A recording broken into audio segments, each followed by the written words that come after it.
आपने अक्सर सुना होगा कि ये फिल्म XYZ ने प्रोड्यूस की है, लेकिन क्या आप जानते हैं कि ये जो प्रोड्यूसर है उनका असली काम क्या होता है?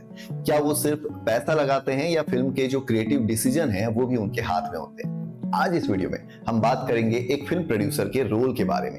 वो फिल्म के हर स्टेज में क्या करता है, उसके बिना फिल्म बनाना इतना ज्यादा मुश्किल क्यों होता है, और अगर आप फिल्म मेकिंग में प्रोड्यूसर बनना चाहते हैं तो फिर आप कैसे शुरू कर सकते हैं, क्या सीखना पड़ेगा और कौन से स्किल्स आपके लिए जरूरी हो जाते हैं। तो सबसे पहले हम प्रोड्यूसर के काम को समझते हैं। देखिए, फिल्म जो है वो एक क्रिएटिव ड्रीम होता है, लेकिन उस ड्रीम को रियलिटी बनाता है प्रोड्यूसर। प्रोड्यूसर जो है वो फिल्म के लिए विजन, फाइनेंस और मैनेजमेंट सब कुछ हैंडल करता है। वो प्रोजेक्ट को स्टार्ट से लेके फिनिश तक पहुंचाता है। सबसे पहले जो प्रोड्यूसर है वो एक कहानी सेलेक्ट करता है, या तो वो राइटर से मिलके कर लेगा या फिर खुद एक आइडिया को डेवलप करके। फिर वो देखता है कि कहानी के लिए बजट कितना लगेगा, कहाँ शूट करना होगा, कौन से एक्टर सही रहेंगे, ये सारी चीजें प्रोड्यूसर ही डिसाइड करता है। डायरेक्टर कौन होगा, क्योंकि डायरेक्टर जो है वो प्रोजेक्ट के टोन और स्टोरी टेलिंग को सही तरीके से सेट करता है। उसके बाद आता है फाइनेंस का पार्ट। तो प्रोड्यूसर जो है वो फंडिंग अरेंज करता है, वो इन्वेस्टर्स लेकर के आता है, ब्रांड्स के साथ टाई अप करता है, ओटीटी या स्टूडियोज के साथ प्रॉपर डील करता है। और एक प्रोफेशनल प्रोड्यूसर का जो भी काम होता है, यानी बजट को बैलेंस करना और मेंटेन करना, वो सारा काम उन्हें करना पड़ता है। क्रिएटिव क्वालिटी और पैसा दोनों का उन्हें सही तरीके से ध्यान रखना होता है। प्रोड्यूसर जो है वो शूटिंग का शेड्यूल डिसाइड करता है, सही क्रू हायर करता है और इंश्योर करता है कि फिल्म जो है वो टाइम पे कंप्लीट हो जाए। और जब फिल्म तैयार हो जाती है तब वो डिस्ट्रीब्यूशन और मार्केटिंग को संभालता है। Poster, trailer, release date, PR campaign, सब कुछ प्रोड्यूसर के अप्रूवल से होता है। अब आप ऐसे सोचिए कि डायरेक्टर जो है वो फिल्म का हार्ट है और जो प्रोड्यूसर है वो उसका बैकबोन है। अब हम समझते हैं कि प्रोड्यूसर बनने के लिए हमें क्या सीखना जरूरी है।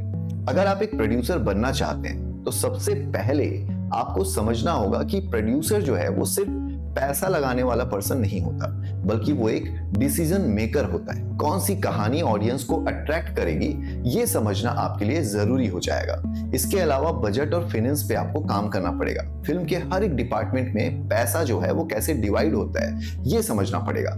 प्रोजेक्ट मैनेजमेंट स्किल डेवलप करनी पड़ेगी, यानी शेड्यूल, टीम कोऑर्डिनेशन और डेडलाइन को सही तरीके से हैंडल करना। इसके अलावा नेटवर्किंग पे काम करना पड़ेगा। एक्टर, डायरेक्टर, डिस्ट्रीब्यूटर्स, ब्रांड से प्रॉपर रिलेशन बना के चलना पड़ेगा।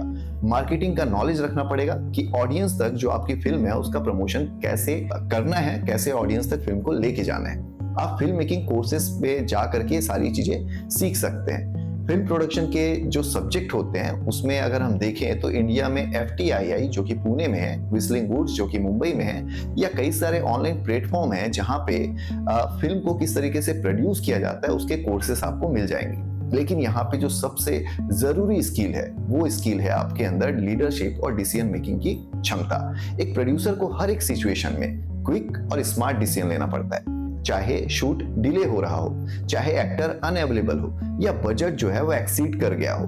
पर ऐसे समय में भी प्रोड्यूसर को तुरंत डिसीजन लेना होता है। अब चलते हैं तीसरे पार्ट पे, यानी प्रोड्यूसर बनने का तरीका क्या हो सकता है। तो देखिए, इसमें कुछ स्टेप्स हैं। जैसे पहला स्टेप हम कह सकते हैं कि स्मॉल लेवल पे शुरू करो, छोटी छोटी फिल्में बनाओ, यानी शॉर्ट फिल्म बनाओ या म्यूजिक वीडियो को प्रोड्यूस करो। दूसरा स्टेप हो सकता है फिल्म के सेट पे जाओ और इंटर्नशिप ले लो, प्रोडक्शन टीम में काम करके एक्सपीरियंस लो और समझो कि फिल्में बनती कैसी है। स्टेप 3 आप हो सकता है नेटवर्क बिल्ड करना, डायरेक्टर, राइटर और सिनेमेटोग्राफर के साथ कनेक्ट हो जाइए। स्टेप 4 की अगर हम बात करें तो एक प्रॉपर स्ट्रॉन्ग पोर्टफोलियो बना लें, अपने प्रोड्यूस किए गए सारे प्रोजेक्ट को एक शोरील बना करके रेडी कर लें। इसके बाद आता है इंडिपेंडेंट फिल्म फेस्टिवल, जितनी भी हैं उसमें अपनी फिल्म को भेजिए। वहां से इन्वेस्टर्स और स्टूडियोज का आपको अटेंशन मिलने लगता है। अगर आपका काम सही है तो आपको शुरू में पैसा इन्वेस्ट करने की जरूरत नहीं होती। आप एक क्रिएटिव प्रोड्यूसर भी बन सकते हो, जहां आप अपने आइडियाज, टीम और विजन प्रोवाइड करते हो और फंडिंग किसी और से आती है। जैसे जैसे आपका एक्सपीरियंस बढ़ने लगता है, आप और ज्यादा बड़े प्रोजेक्ट में या फिर किसी को प्रोडक्शन में काम कर सकते हैं। देखिए, एक सक्सेसफुल प्रोड्यूसर का जो माइंडसेट होता है ना, इसको भी हम समझ लेते हैं। एक सक्सेसफुल प्रोड्यूसर के पास हमेशा दो चीजें होती है, एक होता है क्लैरिटी और दूसरा होता है पेशेंस। देखिए, क्लैरिटी इसलिए क्योंकि उसे पता होता है कि फिल्म क्या कहना चाहती है, और पेशेंस इसलिए क्योंकि फिल्म मेकिंग एक मैराथन है, किसी तरीके का तेज दौड़ नहीं है। आपको मल्टीपल डिपार्टमेंट्स के साथ डील करना पड़ता है, हर एक की अपनी अपनी प्रॉब्लम होती है। प्रोड्यूसर वो होता है जो सबको बैलेंस में रख के और फिल्म को एक फाइनल गोल तक पहुंचाता है। आप चाहे बॉलीवुड के करण जौहर को देख लो या फिर हॉलीवुड के केविन फीज को देख लें जो कि मार्वल स्टूडियोज के प्रोड्यूसर हैं, उन सब में एक बात कॉमन है, they know how to bring a vision to life. अब आप समझ गए होंगे कि एक प्रोड्यूसर जो है वो फिल्म का फाउंडेशन होता है। अगर आप फिल्म मेकिंग में प्रोड्यूसर बनना चाहते हो तो आज से ही सीखना शुरू कर दें। स्टोरीज देखें, बजट और जो भी लोगों के बीच का बैलेंस है उसको बनाना शुरू कर दें। अगर ये वीडियो आपको पसंद आई हो तो लाइक कर दें, कमेंट करें, अपने जो भी फिल्म मेकिंग गोल्स हैं उसको आप यहाँ पे लिखें और शेयर कर दें उन सभी दोस्तों के साथ जो फिल्म इंडस्ट्री में आना चाहते हैं, अपनी खुद की फिल्म बनाना चाहते हैं। तब तक के लिए कीप क्रिएटिंग, कीप लर्निंग और फिल्म मेकिंग से अपना प्यार बना करके रखें। धन्यवाद।